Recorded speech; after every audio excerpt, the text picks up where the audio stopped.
આણંદના સોજિત્રા તાલુકાના કાસોર ગામમાં high profile ચોરીની ઘટના સામે આવી છે. બંધ મકાનને નિશાન બનાવી તસ્કરો ઘરમાંથી 10 તોલા સોનું, લાખોની કિંમતના અમેરિકન ડોલરની ઉઠાંતરી કરીને ફરાર થઈ ગયા છે. ઘરના માલિક જ્યારે પરિવાર સાથે લગ્ન પ્રસંગમાં બહાર ગયા હતા તે દરમિયાન બંધ ઘર અને સુમસામ મહોલ્લાનો લાભ ઉઠાવી તસ્કરો ઘરમાં હાથ ફેરો કર્યો હતો.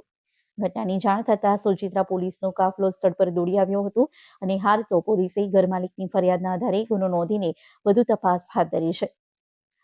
મહત્વનું છે કે આણંદ જિલ્લામાં છેલ્લા કેટલાક સમયથી ચોરી અને લૂંટફાટની ઘટનાઓમાં ચિંતાજનક વધારો થયો છે. ત્યારે કાસોરની આ ઘટનાને પગલે હાલ તો ગ્રામજનોમાં ભયનો માહોલ જોવા મળી રહ્યો છે. આ સાથે પોલીસના રાત્રિ પેટ્રોલિંગ સામે પણ અનેક સવાલો ઉઠી રહ્યા છે.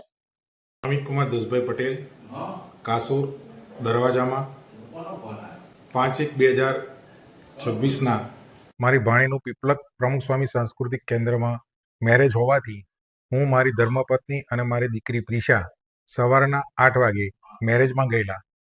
રાત્રે 11:30 પરત આવતા ઘરે મારા બેડરૂમમાં મારી ધર્મપત્ની દરવાજો ખોલીને અંદર જતા તિજોરીનું તારું તોડેલું, તેમાંથી 5 તોલાનો સેટ, 3 તોલાનું કડું અને 2 જોડી બુટિયા સોનાના ચોરી ગયેલ છે. $300 ગયા છે, $200 $100 કેનેડિયન ડોલર, 500ની 2-3 નોટો છે અને 50ની 2-4 નોટો છે. તો પોલીસને રાત્રે જાણ કરતા પોલીસ PCR વાન આવી અને અમારા પાસે જવાબ લીધા હતા. તો આ સંદર્ભે પોલીસને નમ્ર વિનંતી કે ગુનેગારને પકડીને સજા કરવામાં આવે, મારી નમ્ર વિનંતી.